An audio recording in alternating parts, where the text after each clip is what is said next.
ರಾಜ್ಯದ 2 ವಿಧಾನಸಭಾ ಕ್ಷೇತ್ರಗಳ ಬೈ ಎಲೆಕ್ಷನ್ನ ಅಖಾಡ ರಂಗೇರ್ತಾ ಇದೆ. ಅದರಲ್ಲಿ ದಾವಣಗೆರೆ ದಕ್ಷಿಣದಲ್ಲಿ ಗೆಲ್ಲಬೇಕು ಅಂತ ಎಸ್ ಮಲ್ಲಿಕಾರ್ಜುನ್ ಅವರು ರಣತಂತ್ರವನ್ನು ರೂಪಿಸ್ತಾ ಇದ್ದಾರೆ. ಕಳೆದ ಬಾರಿಯೂ ಅದರ ಹಿಂದಿನ ಬಾರಿಯೂ ಕಾಂಗ್ರೆಸ್ ಕೈ ಹಿಡಿದಂತ ಲೆಕ್ಕಾಚಾರಗಳು ಲಿಂಗಾಯತ ಮತ್ತು ಮುಸ್ಲಿಂ ಸಮೀಕರಣ, ಅದನ್ನ ಈ ಬಾರಿಯೂ ಕೂಡ ಮುಂದುವರಿಸಬೇಕು ಅಂತ. ಈ ಬಾರಿ ಮುಸಲ್ಮಾನ್ಗೆ ಟಿಕೆಟ್ ಕೊಡಬೇಕು ಅನ್ನುವಂಥ ಗೊಂದಲಗಳೇನಾಗಿತ್ತು, ಅದರ ಹೊರತಾಗಿಯೂ ಕೂಡ ಮುಸ್ಲಿಂ ಸಮುದಾಯ ನಮ್ಮ ಕೈ ಹಿಡಿಯುತ್ತೆ ಅನ್ನುವಂಥ ಲೆಕ್ಕಾಚಾರದಲ್ಲಿ ಅವರಿದ್ದಾರೆ. 2 ಸಮುದಾಯದ ಪ್ರಮುಖರ ಜೊತೆಗೆ ಮಾತುಕತೆ ನಡೆಸೋದಕ್ಕೆ ಮುಂದಾಗಿದ್ದಾರೆ.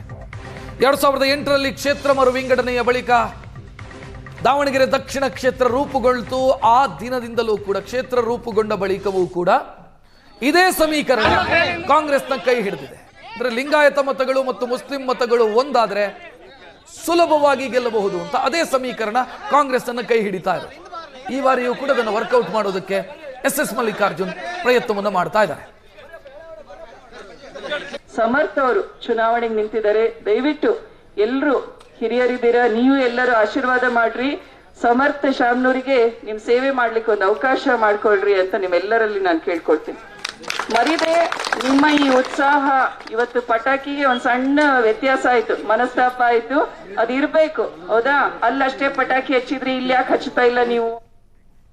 ಹೆಚ್ಚಿನ ಡೀಟೇಲ್ ನೀಡೋದಕ್ಕೆ ನಮ್ಮ ಪ್ರತಿನಿಧಿ ಮಹಂತೇಶ್ ನೇರ ಸಂಪರ್ಕದಲ್ಲಿ. ಮಹಂತೇಶ್, ಈಗ ಸಾದಿಕ್ ಪೈಲ್ವಾನ್ ಅವರನ್ನ ನ್ಯೂಟ್ರಲ್ ಮಾಡಿಸಿದ್ದಾಯ್ತು, ಆದರೆ ಅದರ ಆಚೆಗೂ ಕೂಡ ಒಂದಿಷ್ಟು ಬೆಳವಣಿಗೆಗಳಾಗಿತ್ತು ಮುಸ್ಲಿಂ ಸಮುದಾಯದಲ್ಲಿ.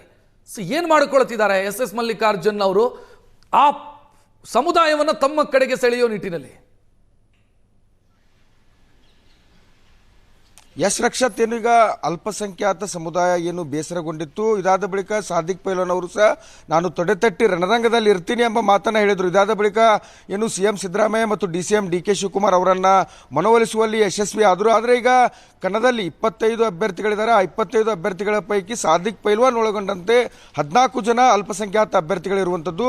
ಈಗ ಸಾದಿಕ್ ಪೈಲ್ವಾನ್ ಅವರ ಮನವೊಲಿಸಿದ್ದಾರೆ. ಆದರೆ ಇತರೆ 13 ಪಕ್ಷೇತರ ಅಭ್ಯರ್ಥಿ, SDP ಅಭ್ಯರ್ಥಿ ಸೇರಿದಂತೆ ಇತರೆ ಪಕ್ಷೇತರ ಅಭ್ಯರ್ಥಿಗಳೇನಿದ್ದಾರೆ ಆ ಪಕ್ಷೇತರ ಅಭ್ಯರ್ಥಿಗಳ ಮನವೊಲಿಕೆಯ ಕಾರ್ಯದಲ್ಲಿ ಸಚಿವ ಎಸ್ ಮಲ್ಲಿಕಾರ್ಜುನ್ ಅವರು ನಿರತರಾಗಿರುವಂಥದ್ದು. ಸಚಿವ ಎಸ್ ಮಲ್ಲಿಕಾರ್ಜುನ್ ಅವರು ಇಂಡೋರ್ ಮೀಟಿಂಗ್ಗೆ ಸೀಮಿತವಾಗಿ, ಅಂದರೆ ಅಲ್ಪಸಂಖ್ಯಾತ ಸಮುದಾಯದ ಜೊತೆಗೆ ಲಿಂಗಾಯತ ಸಮುದಾಯದ ನಾಯಕರ ಜೊತೆಯೂ ಸಹ ಇಂಡೋರ್ ಮೀಟಿಂಗ್ ಮಾಡಿ ಅವರನ್ನು ಮನವೊಲಿಸುವಲ್ಲಿ ಒಂದು ರೀತಿ ಪ್ರಯತ್ನವನ್ನು ಪಡ್ತಾ ಇದ್ದಾರೆ. ಇಂದು ಸಹ ದಾವಣಗೆರೆಗೆ ಸಲೀಂ ಅಹಮದ್ ಅವರು ಆಗಮಿಸ್ತಾ ಇದ್ದಾರೆ. ಅವರ ಜೊತೆಗೆ ಟಿಕೆಟ್ ಆಕಾಂಕ್ಷಿಗಳೇನಿದ್ರು, ಇತರೆ ಟಿಕೆಟ್ ಆಕಾಂಕ್ಷಿಗಳೇನಿದ್ರು ಕಾಂಗ್ರೆಸ್ನಲ್ಲಿ, ಅವರ ಮನೆಗಳಿಗೂ ಸಹ ಭೇಟಿ ನೀಡ್ತಾರೆ. ಪಕ್ಷೇತರ ಅಭ್ಯರ್ಥಿಗಳಿಗೂ ಸಹ ಮನವೊಲಿಸಲು ಒಂದು ರೀತಿ ಕಸರತ್ತನ್ನು ನಡೆಸ್ತಾ ಇದ್ದಾರೆ. ಪ್ರಮುಖವಾಗಿ ಗಮನಿಸಬೇಕಾದಂಥ ಅಂಶ ಅಂದರೆ ಕ್ಷೇತ್ರ ಪುನರ್ವಿಂಗಡಣೆ ಏನಾಯಿತು, 2008ರಿಂದ ಏನು ದಾವಣಗೆರೆ ದಕ್ಷಿಣ ಕ್ಷೇತ್ರದಲ್ಲಿ ಸತತವಾಗಿ ಶಾಮನೂರು ಶಿವಶಂಕರಪ್ಪನವರು ಗೆಲ್ತಾ ಬಂದಿದ್ರು. ಯಾಕಂದರೆ ಶಾಮನೂರು ಶಿವಶಂಕರಪ್ಪನವರು ಈ ಕ್ಷೇತ್ರದ ಮೇಲೆ ಹಿಡಿತವನ್ನು ಸಾಧಿಸಿದ್ರು. ಈ ಕ್ಷೇತ್ರದಲ್ಲಿ ಪ್ರಮುಖ 2 ಸಮುದಾಯದ ಮತಗಳು ನಿರ್ಣಾಯಕವಾಗಿರುವಂಥದ್ದು. ಒಂದು ಅಲ್ಪಸಂಖ್ಯಾತ ಸಮುದಾಯದ ಮತಗಳು ಸುಮಾರು 75,000ಕ್ಕೂ ಹೆಚ್ಚು ಅಂದಾಜು ಲೆಕ್ಕಾಚಾರ ಇದು. ಮತ್ತೆ ಲಿಂಗಾಯತ ಸಮುದಾಯದ ಮತಗಳು ಸುಮಾರು 54,000 ಇದೆ ಅಂತ ಹೇಳಲಾಗ್ತದೆ. ಈಗ ಈ 2 ಸಮುದಾಯವನ್ನು ಸಮೀಕರಣ L&M ಸೂತ್ರ, ಲಿಂಗಾಯತ ಮತ್ತು ಮುಸ್ಲಿಮ್ಸ್ ಈ ಇಬ್ಬರು ನಾಯಕರನ್ನ ಮತ್ತು ಇಬ್ಬರು ಮತದಾರರನ್ನ ಮನವೊಲಿಸುವ ಕಾರ್ಯದಲ್ಲಿ ಪ್ರತಿ ಚುನಾವಣೆಯಲ್ಲೂ ಸಹ ಶಾಮನೂರು ಶಿವಶಂಕರಪ್ಪನವರು ಯಶಸ್ವಿ ಆಗ್ತಿದ್ರು. ಸಹಜವಾಗಿ ಅವರು ವೀರಶೈವ ಲಿಂಗಾಯತ ಮಹಾಸಭಾದ ರಾಷ್ಟ್ರೀಯ ಅಧ್ಯಕ್ಷರಾಗಿದ್ದಂಥವರು ಸಮುದಾಯದ ಪರ ಏನು ಸರ್ಕಾರದ ವಿರುದ್ಧವೇ ಧ್ವನಿ ಎತ್ತಾ ಇದ್ರು. ಹೀಗಾಗಿ ಲಿಂಗಾಯತ ಸಮುದಾಯದ ಮತಗಳನ್ನು ಸೆಳೆಯುವಲ್ಲೂ ಸಹ ಯಶಸ್ವಿ ಆಗ್ತಾ ಇದ್ರು.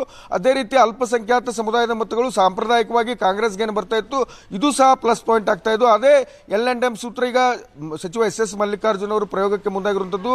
ಈಗ ಲಿಂಗಾಯತ ಸಮುದಾಯದ ನಾಯಕರ ಜೊತೆ ಇಂಡೋರ್ ಮೀಟಿಂಗ್ ಮಾಡಿದ್ದಾರೆ. ಅಷ್ಟೇ ಅಲ್ಲದೆ ಅಲ್ಪಸಂಖ್ಯಾತ ಸಮುದಾಯದ ನಾಯಕರು ಮತ್ತು ಟಿಕೆಟ್ ಆಕಾಂಕ್ಷಿಗಳು, ಪಕ್ಷೇತರ ಅಭ್ಯರ್ಥಿಗಳು ಈ ರೀತಿ ಎಲ್ಲರನ್ನೂ ಸಹ ಒಂದು ರೀತಿ ಇಂಡೋರ್ ಮೀಟಿಂಗ್ ಮಾಡಿ ಆ ಎಲ್ಲರ ಅಸಮಾಧಾನವನ್ನು ತರಿಸಿ ಮತಗಳನ್ನು ಸೆಳೆಯುವ ನಿಟ್ಟಿನಲ್ಲಿ ಪ್ರಯತ್ನವನ್ನು ಪಡ್ತಾ ಇದ್ದಾರೆ. ಇತ್ತ ತಂದೆ ಸಚಿವ ಎಸ್ ಮಲ್ಲಿಕಾರ್ಜುನ್ ಇಂಡೋರ್ ಮೀಟಿಂಗ್ಗೆ ಸೀಮಿತವಾಗಿದ್ದರೆ ತಾಯಿ ಪ್ರಭಾ ಮಲ್ಲಿಕಾರ್ಜುನ್ ಮಗನ ಪರ ಗ್ರಾಮೀಣ ಪ್ರದೇಶಗಳಲ್ಲಿ ಔಟ್ಡೋರ್ ಪ್ರಚಾರ ಮಾಡ್ತಾ ಇದ್ದಾರೆ. ಸಮರ್ಥ ಮಲ್ಲಿಕಾರ್ಜುನ್ ಸಹ ನಗರ ಪ್ರದೇಶಗಳಲ್ಲಿ ಪ್ರಚಾರ ಮಾಡ್ತಾ ಇರುವಂಥದ್ದು. Rakshath, thank you Mahantesh.